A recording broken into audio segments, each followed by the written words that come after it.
Yeah, so Ashokji, over to you. Or maybe, yeah, Thank go you. ahead. Yeah. Tar Meher Baba Kije. My wish. The lover has to keep the wish of the beloved. My wish for my lovers is as follows. 1. Do not shirk your responsibilities. 2. Attend faithfully to your worldly duties, but keep always at the back of your mind that all this is Baba's. 3.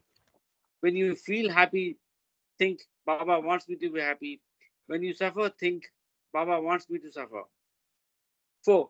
Be resigned to every situation and think honestly and sincerely.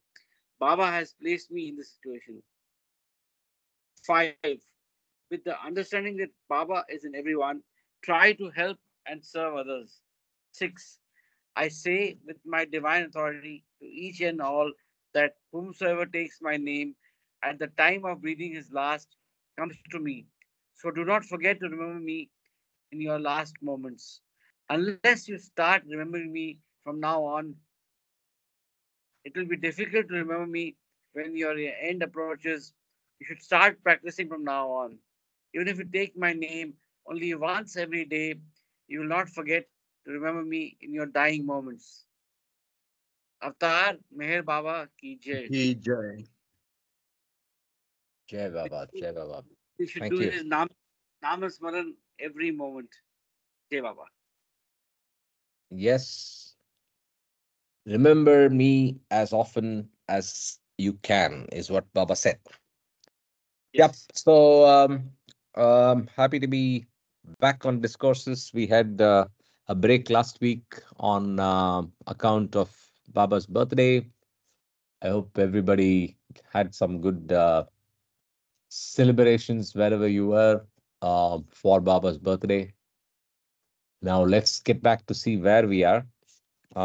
So we are doing the last part of a three uh, the three parts in place of occultism and spiritual life.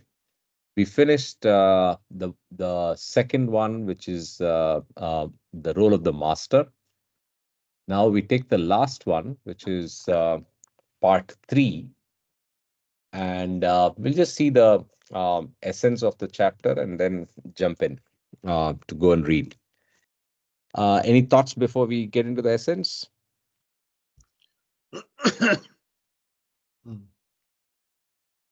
No, good. Good to see you back, Ravi, after quite some time. Yes, yes, I'm glad to be back. Yeah. Okay. So occultism as a science, theoretical knowledge, those who know and those who do not know. Occultism as an art. So there is occultism as a science, and also we are seeing it as an art. Misuse of occult power. So this must be after you get the siddhis, maybe fourth plane. We'll see what is referred to exactly. Occult power must further spiritual purposes. Material bait for spiritual purposes. Master not to be approached with material moves. Purification of human heart. Use of powers on higher planes. Coming down. And then there's the uh, illustrative story, Ganje Shakkar, the Sufi saint. Occult phenomena have no intrinsic value. And then finally, the title itself is a subtopic, occultism in spirituality. And finally, only realization of divine life matters. So that's what we're going to cover today. So let's dive straight in. Okay. Anybody wants to read? Mr. Gangtok, are you in a position to read? No, I can't. There's no electricity out here. It's funny, like, so I'm sorry. Okay, no problem. But did you get the view, the I get Grand it. K2 today? By the way, I couldn't find that booking in my email address, and I mean the booking of that particular homestay with the fabulous views. So I'm sorry I couldn't get the name. I looked around as well. So Yeah. I So can read anyway, yeah, go ahead, Ravi.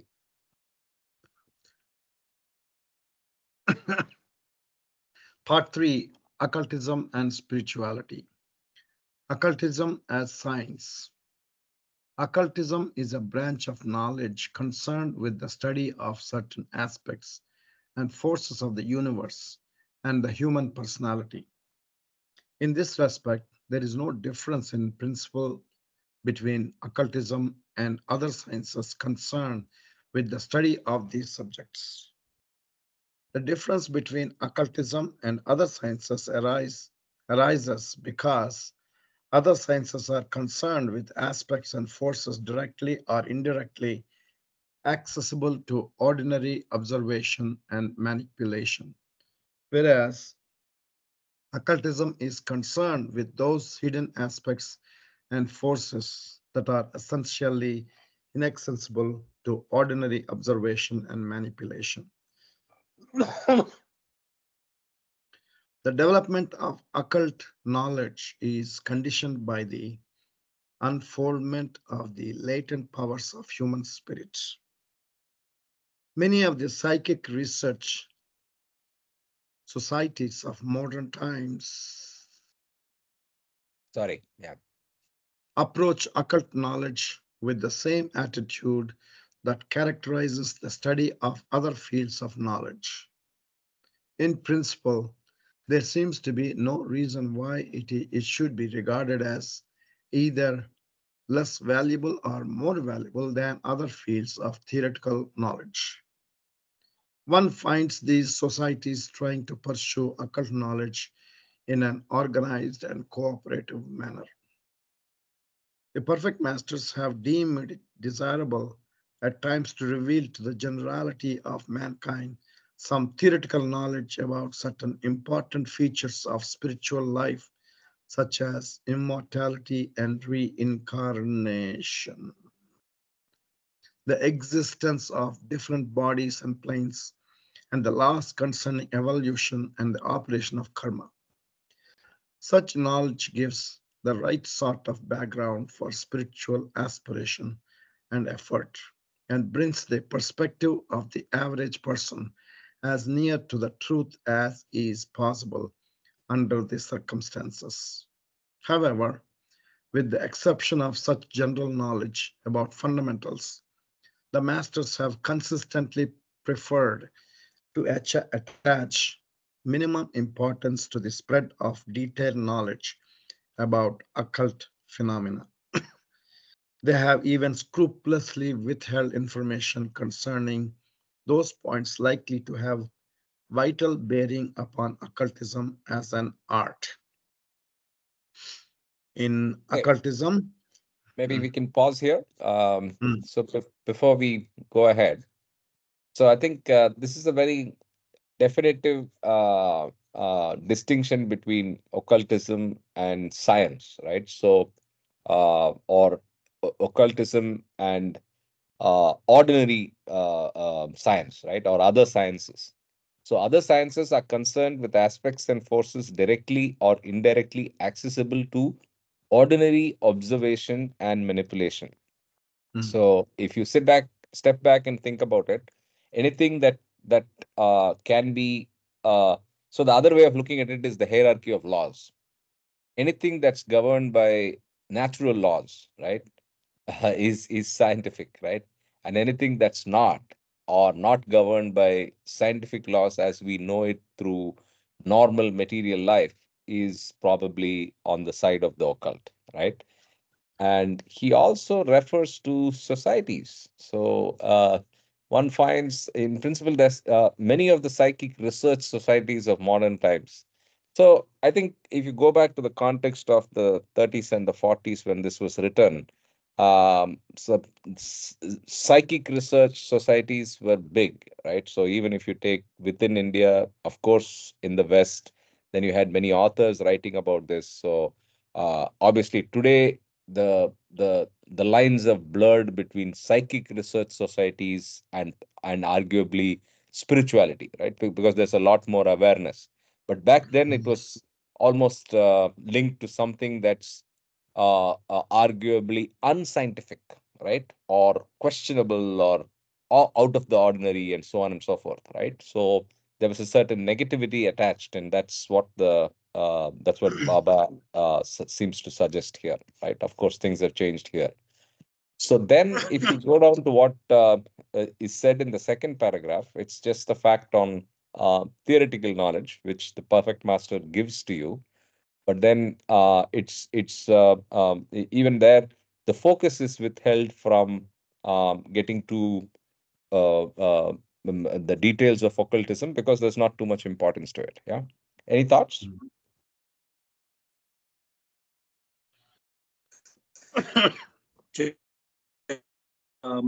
One of the the Theosophical Society was one of those things that was I was interested thinking in of the same. occult. The Yeah. Jiddu Krishnamurti. Right, that is one part. 90%. Second part is, I think, and second part is about the definition of science. The way I understand, but the laws of spirit is also scientific. So when we read the beams, Baba has talked about the 4 different laws. Hierarchy of Lowest laws. is the Yeah. laws of nature, right? The laws of matter, laws, and quantum physics. Then you have the super law of karma, and all these come under the law of divine grace. So one interpretation of the West, the way they have defined science, it only relates to the laws of matter. But the laws of spirit are also scientific, as we know from the constants, 56 God realized souls, 7,000 in the spiritual hierarchy, and so on.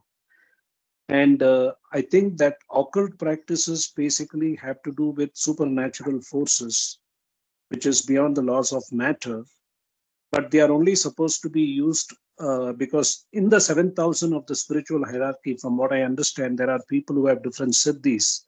And these siddhis are supposed to be used for the benefit of mankind in a spiritual sense. But then because of the ego and Maya, people get distracted and misuse the occult powers that they get. So that is why Baba said, go veiled. There is no need to go through the planes of involution and experience each of the planes, but go veiled and just focus on the teachings or messages of the perfect master. And then that would be the best and easiest way to avoid all these distractions.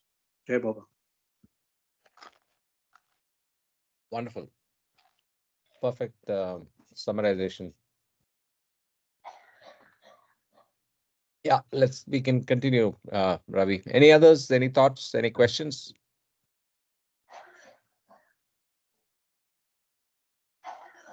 Any other psychic societies that come to mind?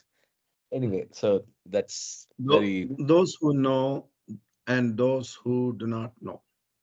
In occultism, more than in any other science, there is a sharp and significant division between those who know and those who do not know. In other sciences, to a certain extent, indirect knowledge can take the place of direct knowledge. In occultism, indirect knowledge can in no way approximate direct knowledge in important and in import and significance. Therefore, though occultism is an important science, the spread of purely theoretical information about the occult can have little importance. For those who have no first-hand experience of the occult, purely theoretical acquaintance with some occult facts can have no special value. These occult phenomena are bound to remain for them more or less in the same category as descriptions of unseen lands or works of imagination.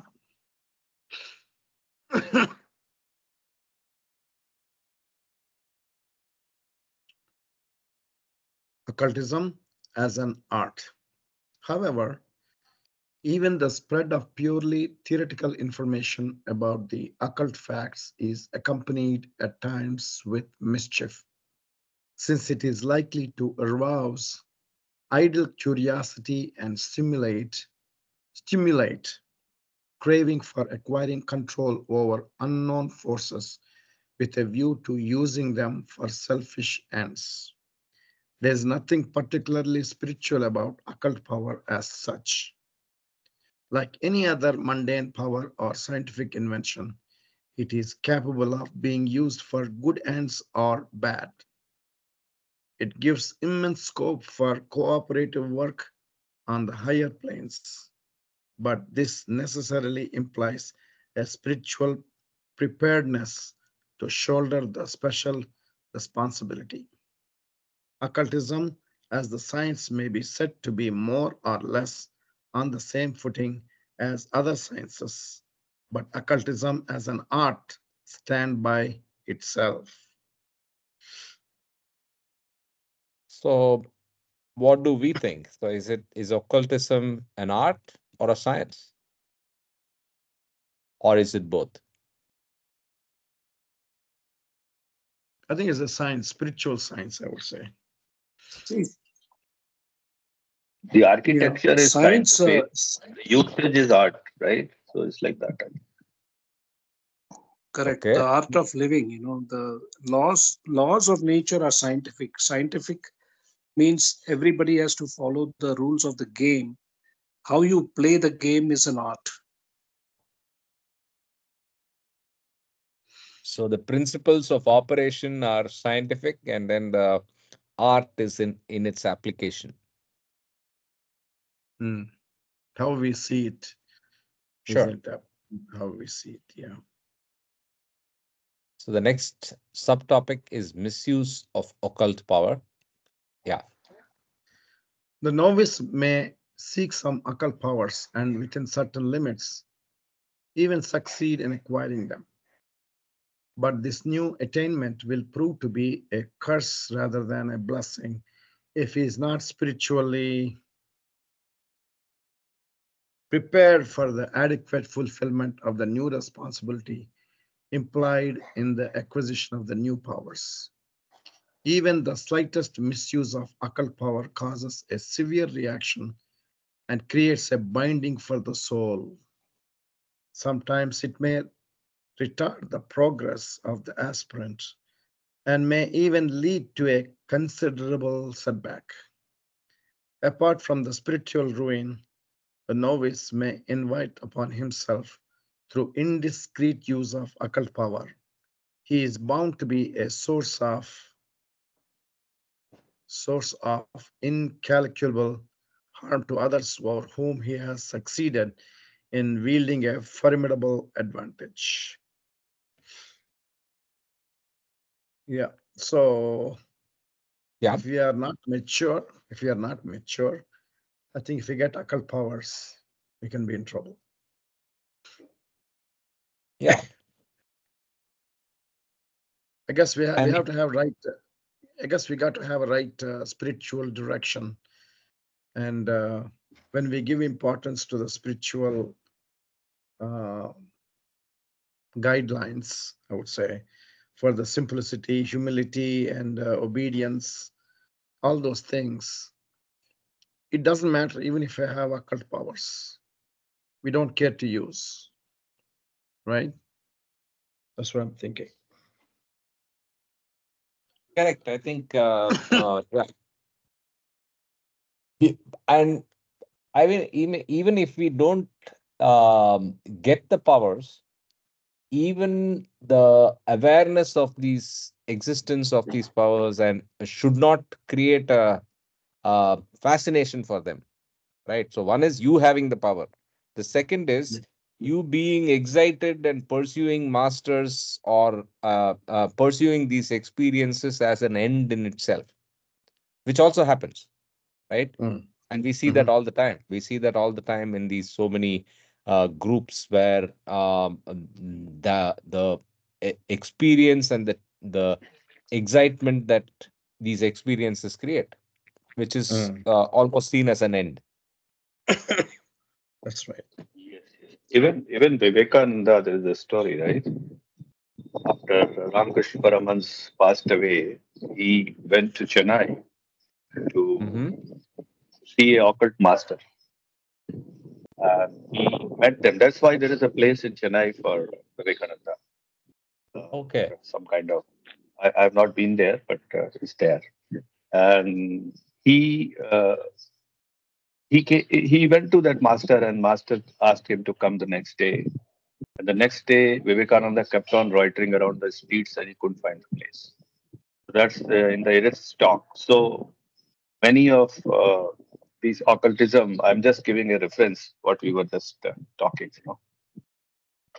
Yeah, Baba, last couple of sentences. Yeah.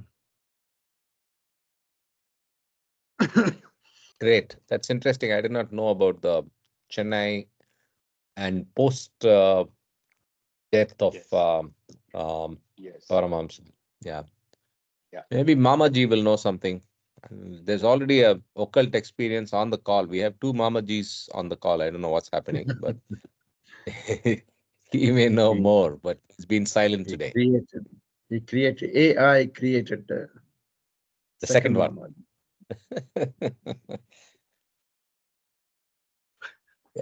Did you hear this in Singapore? Yeah, he unmuted and then he's gone again. Yeah. Okay, let's continue. Yeah, now, yeah, go ahead, Mamaji. No, I have some audio problem. Oh, I'm unable to hear talk properly. I think. No occult problems, Go ahead. Mamaji. Just audio problems. All right, shall I okay. go ahead? Yeah. Read. Please. Occult power must further spiritual purposes. In the hands of the masters of spiritual wisdom, occult power is not only safe, but has immense capacities that can be harnessed in the service of humanity. Yet, even they are very sparing and economical in its use. By its very nature, occultism as an art has its own natural limitations. It cannot be widely used for helping the material needs of humanity or helping it in its mundane purposes. The introduction of an uncertain and incalculable factor, which the free exercise of occult power would involve, is bound to create much confusion and disturbance in the ordinary pursuits of man, who must be left to his own limitations, resources, and possibilities for the equal, uninterrupted working out of law of karma. The use of occult power, therefore, has to be strictly restricted to the furtherance of spiritual purposes.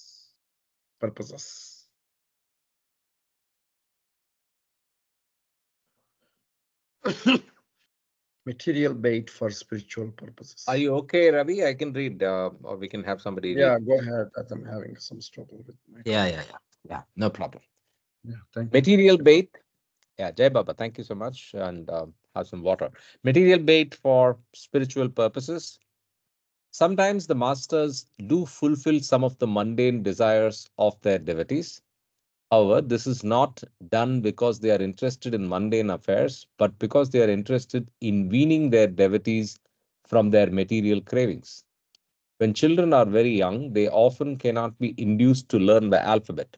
In order to attract their attention to the alphabet, their elders sometimes present them with letters specially constructed out of sweets. When they attend to these lessons, not because they are interested in the letters as such, but because they are interested in the sweets. Yet, this often proves to be the beginning of their interest in the letters themselves, and the sweets can soon be discarded after they have cultivated this interest. Worldly people are like such young children.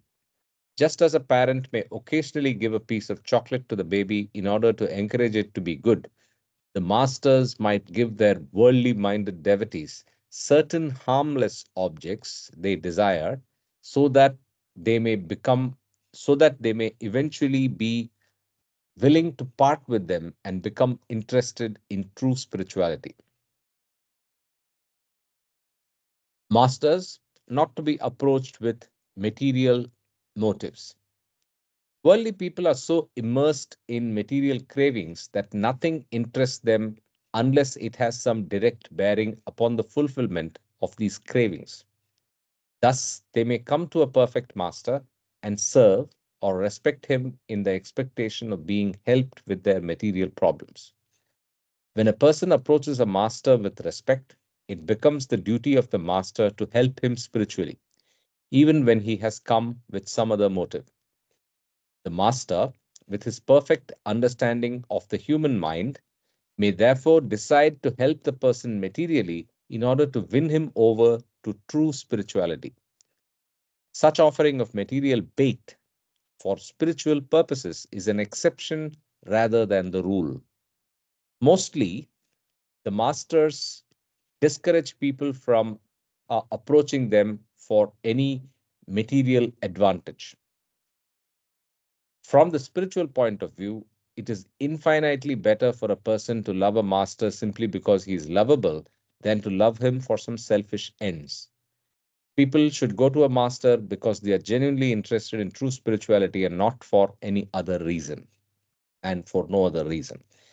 It is only then that they derive the greatest benefit from their contact with the master.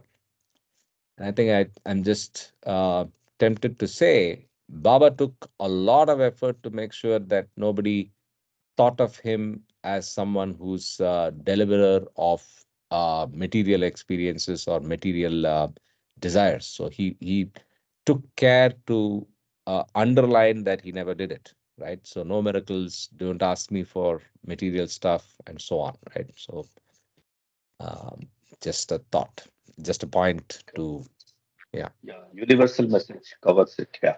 Yes, yes, yes. No, and the universal message refers to it. And all along, he used to say, I do not do it, right? So that tells you of something deeper. That tells you that he does not want to be relegated at just as um, a person who's doing miracles, right? He's much bigger than that. So it's beautiful. He has thought of everything on how he is going to be seen over the next 700 years, right?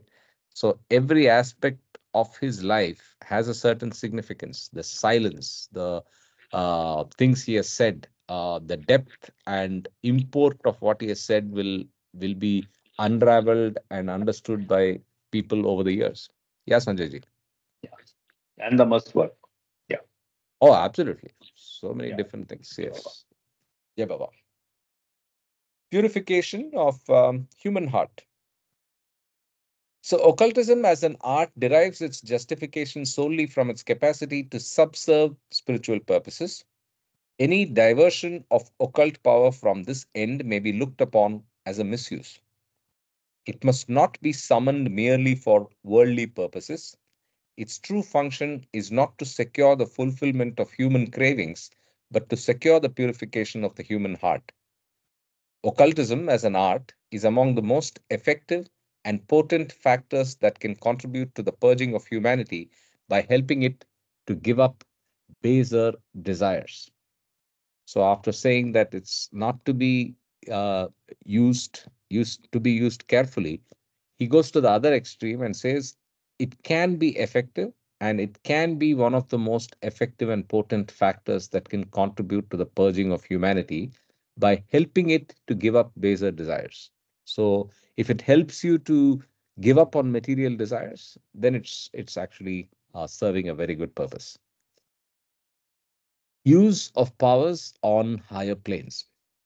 Occultism as an art becomes particularly relevant and necessary for those who are about to unfold their latent psychic powers and for those who already have considerably developed powers but sometimes are not fully alive to the gross world, owing to the withdrawal of their consciousness to the higher planes. Hence, they have to be spoken to in a language they can understand. Many advanced aspirants develop a number of occult and mystic powers, but they are often as much in need of spiritual help as the ordinary run of humanity.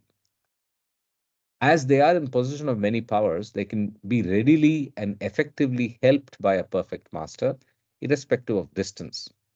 When the master's help can be consciously received in the higher planes, it becomes much more fruitful than the help he can give merely through the gross medium.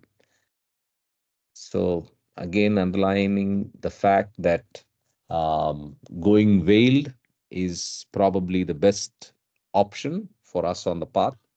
But for everyone else, we have to make sure that if we have a choice, reach out to the master and just stay the course, because masters will help you guide you through the planes, through the maze of the planes. Coming down.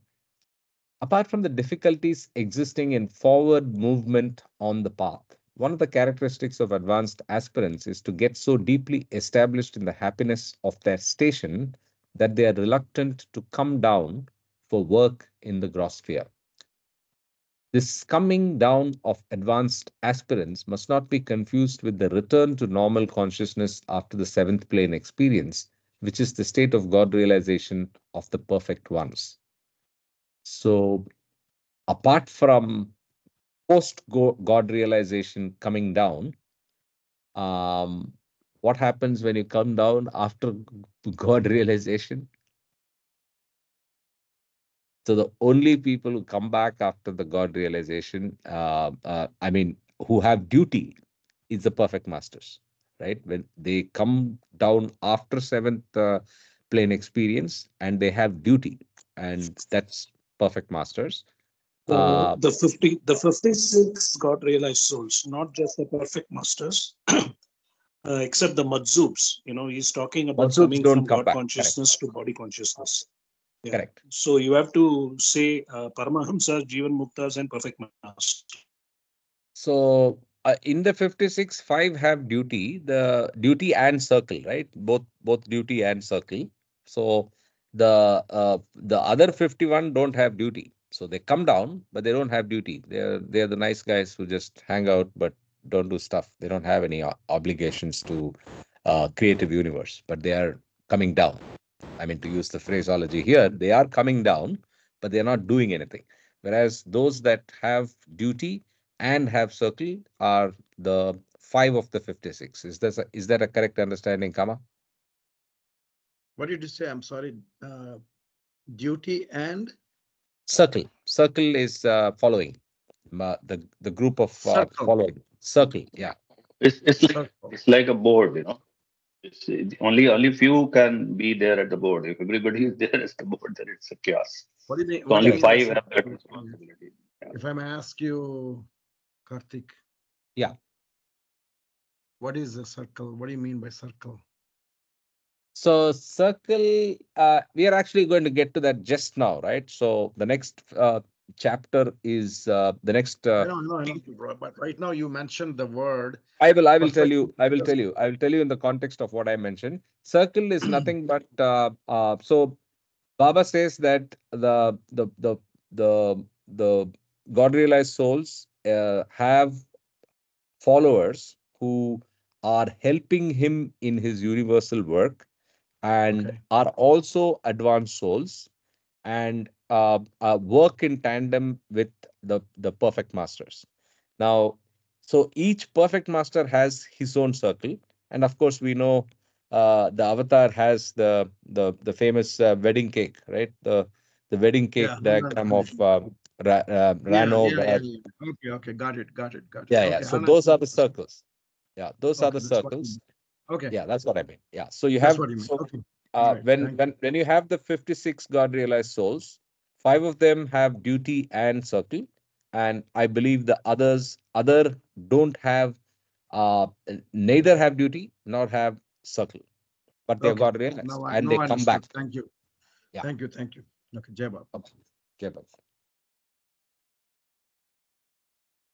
A perfect master's return journey, as well as the consequent position in different planes after realization, is actuated by all altruistic motives and is the result of prarabdha, inevitable destiny, which he uses for the spiritual uplift of humanity in accordance with his vested authority. Although perfect masters are conscious of all the planes simultaneously, it is said that Khwaja Muinuddin Chishti of Ajmer, India, for instance, stationed himself in the fifth plane of involution of consciousness. It is also true that the avatar functions from all the planes of consciousness simultaneously, but sometimes for his universal work stations himself in a particular plane. Therefore, it is said, for example, that the Prophet Muhammad stationed himself in the seventh plane, while Lord Buddha stationed himself in the fifth. Interesting. And I like this translation. Prarabdha is inevitable destiny, right? So, of course, in Vedanta, it's used a lot more. Prarabdha and a related counterpart term, Purushartha. But Baba Prarabdha doesn't. means the past karma that is in action right now is called prarabdha. Yeah, The literal meaning is the initial. Prarabdha means start actually. So, and which leads to inevitable destiny. So for ease of understanding, it is prarabdha sanskars create that inevitable destiny for you. correct. Not possible Pra for one is to accept karma. correct. Prarabdha means start actually Yeah, pra in is Sanskrit. the sound for sound or theme. I mean, root dhatu for start, and abda is year. So I think the root refers to when I am born, what I already bring in, right? The first year I already have something. So abda. Abda is shatabdi, abdi is basically every year. So I mean, Sanskrit is a fascinating language. You can figure out the meanings. Correct. Great. So let's continue. The coming down of it. Jai Baba, I want to make a comment here. The prarabdha karma for the inevitable destiny for the self-realized beings, all of us are actually preordained from the beginning of the home point, from the whim, which drop soul is going to go through, which particular stage of liberation. We have these four types of liberation, right? Moksha, Nirvana, Nirvikalpa Samadhi, and Sahaja Samadhi. So all these four states that any of the drop soul will experience is already preordained from the Big Bang, or what we call as the whim. That's my understanding. Jai Baba. Yep. Agreed. So on Yes. this, I mentioned a Baba's message. It is in the highest of the high, where Baba has said that who am I, and there are saints and walis on the path to get. So that message is in the highest of the high. Right. Correct. The coming down of advanced aspirants on the, I'm continuing reading, the coming down of advanced aspirants on the other hand is induced in order to help accelerate their forward movement on the spiritual path when they find themselves hung up anywhere between the planes. Thus, if an aspirant gets hung up somewhere between the third and fourth planes, a master usually brings him down to the third plane prior to pushing him up to the fourth. Coming down from a high station is also necessary in the interest of those who are still in the wilderness of the world and have not yet entered the path. The master may sometimes decide to get some spiritual work done through an advanced aspirant and may require him to postpone his efforts for individual advancement for the sake of others. By the way, I've wanted to ask you all about what do you think is the reason Prophet Muhammad stationed himself in the seventh plane and Lord Buddha stationed himself in the fifth? Something to think about. Unless you already have an opinion or a comment to make on that. Obviously, in the case of Khwaja Moinuddin Chishti, he says fifth plane, but then he was a perfect master. But then this is a curious point, or at least something to ponder about, unless Baba has already explained it in depth elsewhere. Why did Muhammad operate out of the seventh plane, and why did Buddha operate out of the fifth? Right. So,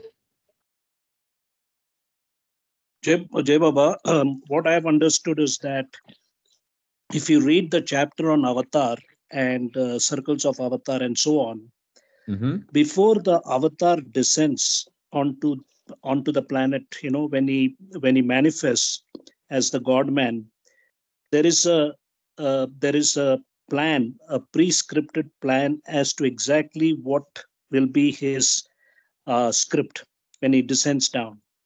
So I think the role played by each of the prophets depends on the ecosystem, the environment. And we only know about Baba because I don't believe anything more than 150 years old, because a lot of that information can get corrupted. So how Muhammad behaved, at 600 AD in the station in the seventh plane or sixth plane, or Buddha behaved, is something which is very speculative. So what I understand is that I think each of the prophets or messiahs base themselves on different planes depending on the ecosystem and what the prescripted design is. Jai Baba. Yeah, good point. Good Design point. Good and point. context. Yeah, it is given in by Bhava Culture, I think in the manifestation, Avatar Meher Baba manifestation, that Avatar, he mentioned a number of times during his talks, Avatar Meher Baba how to say, did his work according to the plan that was designed by Muhammad. And Muhammad did his active avataric activity that was designed by the Christ. So the previous avatar designs until the next avatar drops the body. So Baba acted as per the Muhammad, and Baba's work takes place the moment he dropped the body on 31st January 1215. From then onwards, Avatar Meher Baba's work takes place until the next avatar comes, and then he drops. So yeah, as per as Kama said, is also written in the book. Avatars act as per the previous avatars plans. Okay. Yep. Yes, I think Ravi is correct. And also one more thing I want to add is we also understand that the way each avatar is defined at that particular time, I can only talk about three. One is Jesus was considered as the Son of God. Muhammad was considered as the messenger of God. And Avatar Meher Baba is our own innermost loving self. So I think that it's also interesting out here how the manifestation comes about during each of these avataric cycles and how they are defined. And also, as Baba mentioned, each time the avatar comes, there is one mistake that he makes. And the thing with Buddha was he didn't go above nirvana because I probably was practical. Yes, he didn't talk about samadhi. About Jesus, I think I can't remember because there is a whole series on this of each of the different prophets. And Baba said, so people asked Baba, like, what about you? Like he said, we'll come to know after 700 years. I can't tell you now. So that was his part of his sense of humor. Jai Baba. I like the positioning you're doing for Baba in the grand scheme of things. Son of God, prophet of God, and our innermost loving self. Interesting. Something to think about, but very interesting. And I think you're on to something there. I think you're right. I don't think you can any other way. I was going to say personal form. I was going to say inhuman form or personification, because again, that's not actually. I mean, if you look at the other constructs, especially of religion, in that we are aware of today, all of them will fight that, right? So it will be that's the starting point of the problem. If you say personification, right? So in that sense, our innermost loving self, that's a good positioning. So if you have to take Peter Drucker's positioning philosophy, so you're positioning Baba as OILS. Interesting. And yes, the design and context of the ecosystem defines what the avatar does. Great. And the one another differentiator is the Baba Yes. said, "I am the awakener." So there is no religion that Baba gave, Correct. Yeah, or that could be a good positioning as constructed well. at least as of now. There is no separate, uh, you know, amount of walls in which Baba lovers live. So it's not like that. Yeah. So you have competition to Jai your Baba, claim. Awakener is also a good one. Uh, yeah, go ahead, Kama. yeah, one more correlationship that I have tried to understand between different prophets or messiahs. The closest that comes to Baba is to me is Lord Buddha, because one was there is no belief in God, but belief in yourself. And when you look at Buddha's postulates, one of his main postulates is we are all walking Buddhas. What happened to me can happen to Tom, Dick, and Harry. Before me, thousands of Buddhas. After me, thousands of Buddhas. And if I correlate it with Baba saying, he also said, you and I are not we, but one. I am God realized, you're in the process, basically. So, in a way that also, because of our current, what do you call, digital transformation and scientific society, that, this is the first time we know from history that the whole globe, we have become one global village. And Baba has traveled around the world and he has brought the East and West together, which we have seen in our daily life in terms of the material world, multinational corporations and so on and so forth, English being a common language, that this particular avataric age, which Baba calls the cycle of cycles, there's a big shift in consciousness that has happened where we are going from the analytical reasoning mind to the age of intuition. It's all about the heart.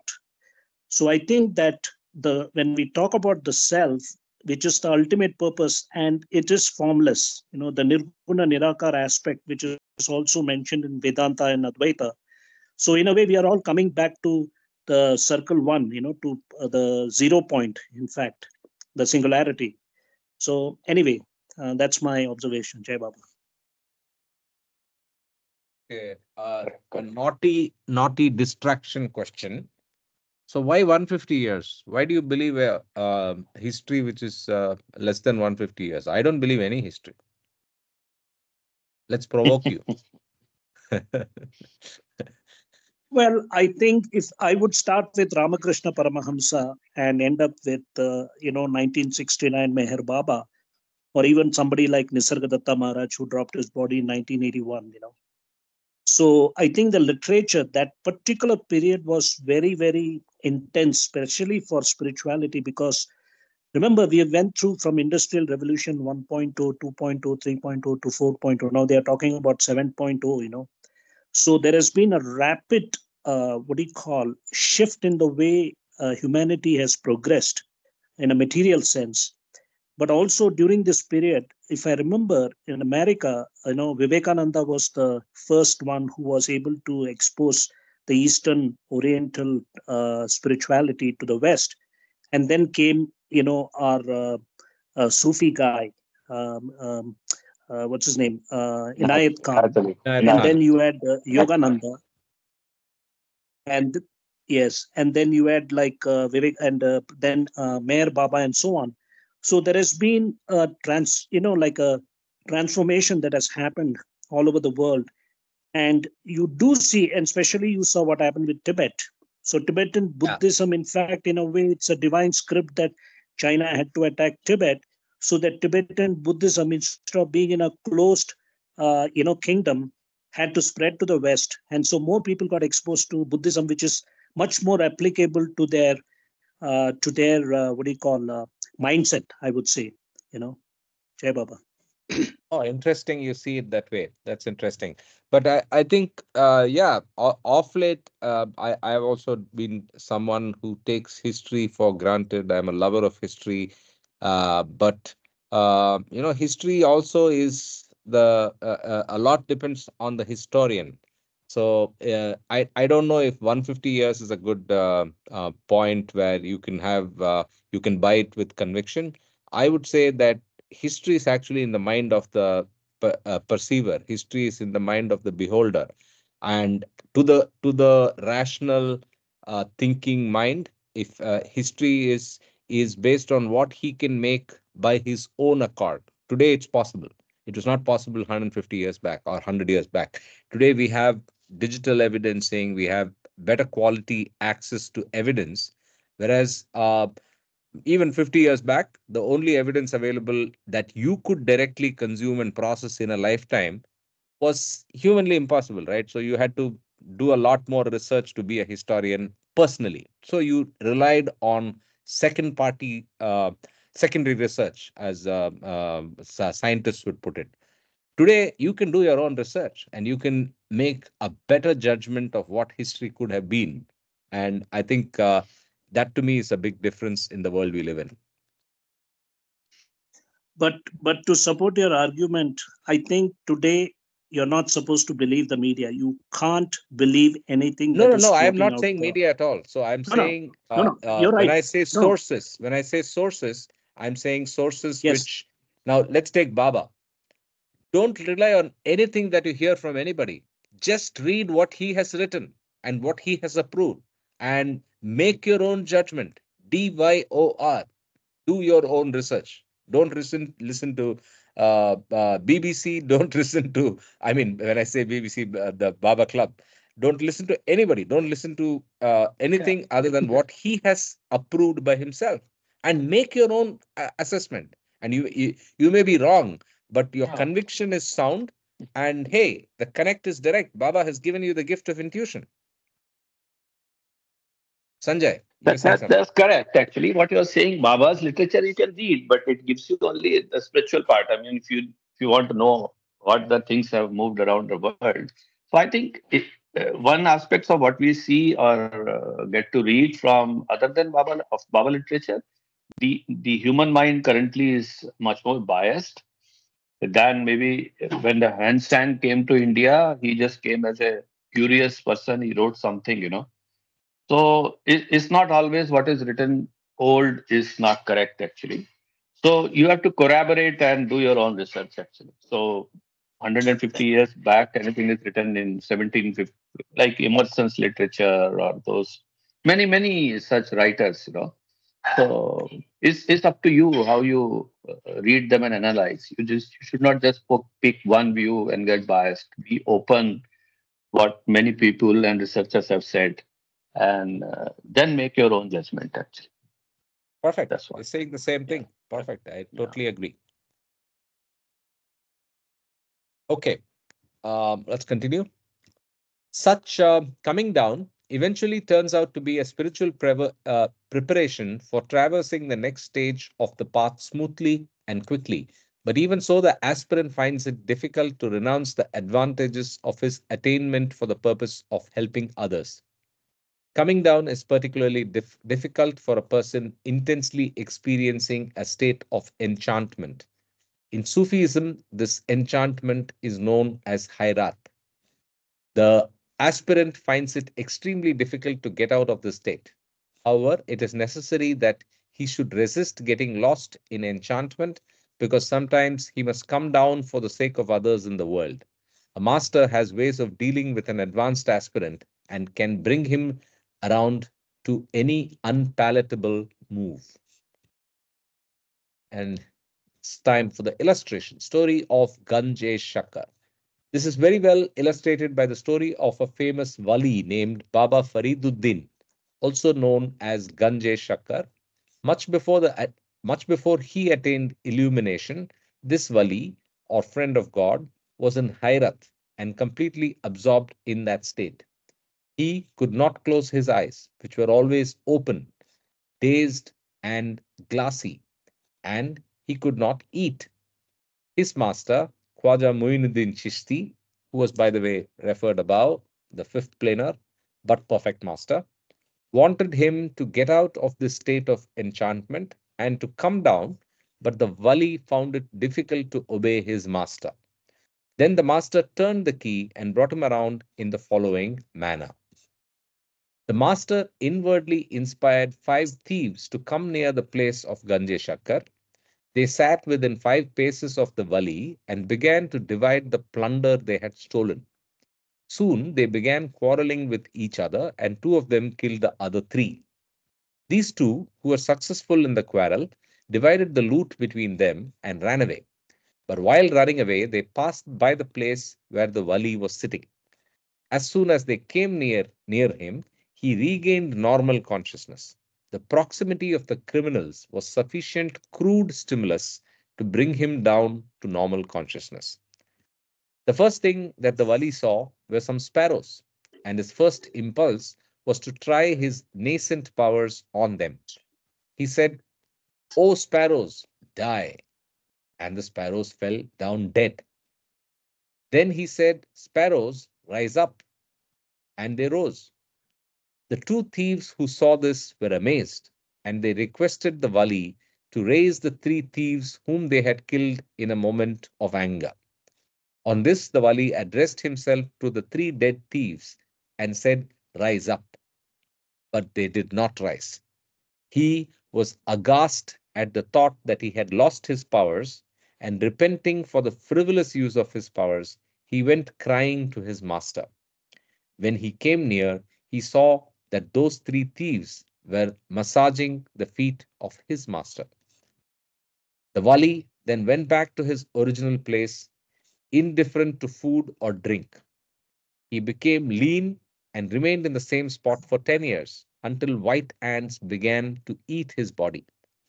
People used to come to the wali and place near him large quantities of sugar, which the ants ate instead. Since he was always surrounded by heaps of sugar, he came to be known as Ganje Shakkar, or treasury of sugar.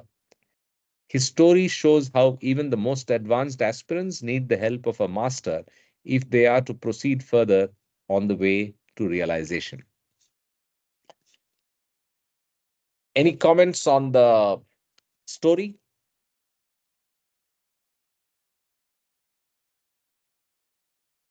What is the link to Nothing occultism? except that there is a famous Nusrat Fateh Ali Khan's Qawwali where he Uh-huh. pays his obeisance to Ganje Shakkar.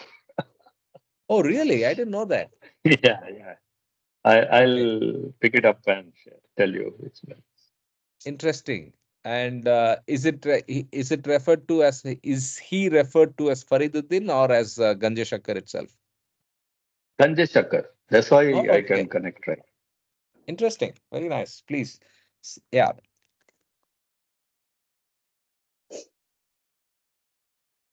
Let's continue.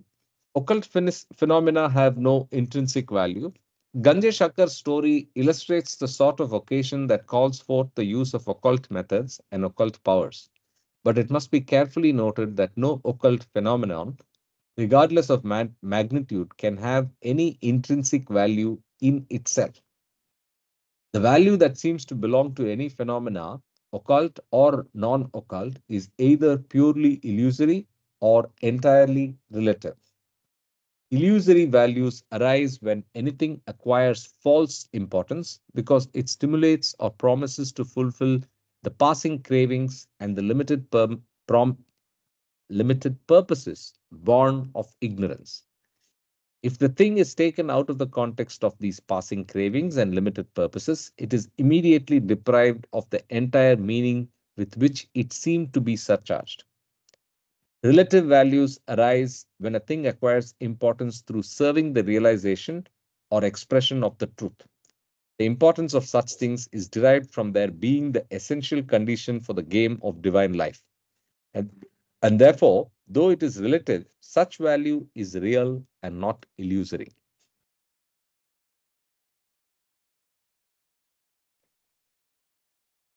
Occultism, distinct from spirituality. Most persons consciously or unconsciously attach undue importance to occult phenomena and mistake them for spirituality. For them, miracles and the phenomena of the spirit world are the real topics of absorbing interest, and this is presumed to indicate an interest in a life of true spirituality. There is a very clear and definite distinction, however, between occultism and mysticism, spiritualism and spirituality, and any failure to grasp the full import of this difference can only lead to confusion. All miracles, I think there is a new heading. Yeah, only realization of divine life matters. All miracles belong to the phenomenal world, which is the world of shadows. As phenomena, they are subject to change, and nothing that changes can have lasting value. Realization of the eternal truth is an initiation into the unchangeable being, which is the supreme reality, and no acquaintance with the occult world or capacity to manipulate its forces can really amount to realization of the truth. Occult phenomena are as much within the domain of false imagination as are ordinary phenomena of the gross world. Key point. From the spiritual point of view, the only important thing is to realize divine life and to help others realize it by manifesting it in everyday happenings. To penetrate into the essence of all being and significance, and to realize the fragrance of that inner attainment for the guidance and benefit of others by expressing in the world of forms truth, love, purity, and beauty. This is the sole game that has intrinsic and absolute worth. All other happenings, incidents, and attainments in themselves can have no lasting importance. I think this message is very, very powerful, and I think it is worth even pasting on where we work or you know wherever we live, because the the sense of this is your own attainments in the spiritual path must be able to guide and benefit others. And how do you do that? Is by expressions in the world of you know truth, love, purity, and beauty. So anything that we do are must have these basic principles, that it has to be true, it has to be done with love, it has to be pure with pure intentions. Uh, I think this is very, very powerful. One of my most favorite quotes of Baba. Lovely. Jay Baba, to add to Sanjay, I think in the seven Sahava sayings, it is one of my most favorite, where it says, real happiness lies in making others happy, but it doesn't stop there. There are two sub postulates there. The only real desire is that which leads you to become perfect, so as to make others become perfect. The only real aim is that which aims you to help others become God by first attaining godhood yourself. So this two postulates actually help me to understand, when I was asking Baba, why do I need to self-realize, or why do I need to be perfect? I'm okay the way I am, and uh, experience moksha and get away from the wheel of samsara. But these two sub-postulates clearly tell you that there is no other. All other drop souls are like you, and your duty is to first become perfect yourself so that you can help others. It's not just about you. And then this paragraph that we just read is about the whole game. What is this whole game all about? Jai Baba. On that note, let's read that highlighted part again. It's really beautiful. To penetrate into the essence of all being and significance, and to release the fragrance of that inner attainment for the guidance and benefit of others. The point Kama is making from the postulates. By expressing in the world of forms truth, love, purity, and beauty. This is the sole game that has intrinsic and absolute worth. All other happenings, incidents, and attainments in themselves can have no lasting importance. Wow, amazing. So we, Yeah, this is called the game. The title of this message is called the game. Yeah. okay, If you can search in Google, I suppose, the game message by Baba. okay.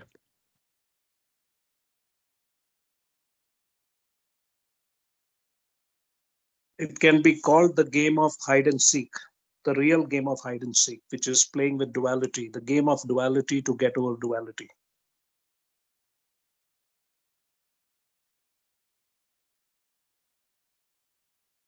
Penetrate into the essence of all being and significance, and to release the fragrance of that inner attainment for the guidance of others by expressing the world of forms, truth, love, purity, and beauty. This is the soul game, which has intrinsic and absolute worth. All other happenings, incidents, and attainments in themselves can have no lasting importance. Interesting. So, Danny from New Mexico. Who's this? Okay, so we go to from occult. I was talking about how we are going to go to avatar. So we can start reading given that, oh, we just have 20 minutes. Okay, we can start in the next week. Or what do you guys want to do? Any comments on this part, the three occultism, before we decide?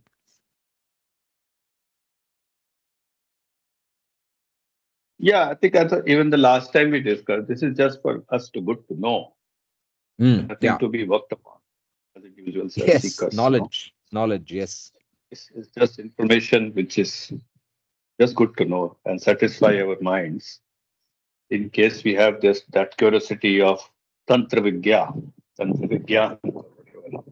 is that. So beyond that, further is nothing. That's what I think. Fair enough.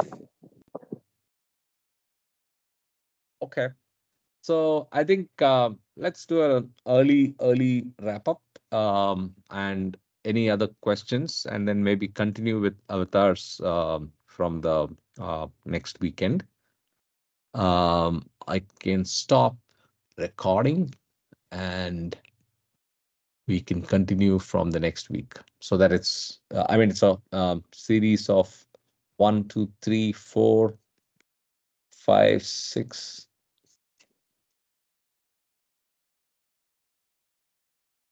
Three parts of man god, and 1, 2, 3, 4, 5. 8 parts within avatars and perfect masters. So we will pick it up in the coming week. So with that we wrap up the recording. Tar Meher Baba ki jai. Good to see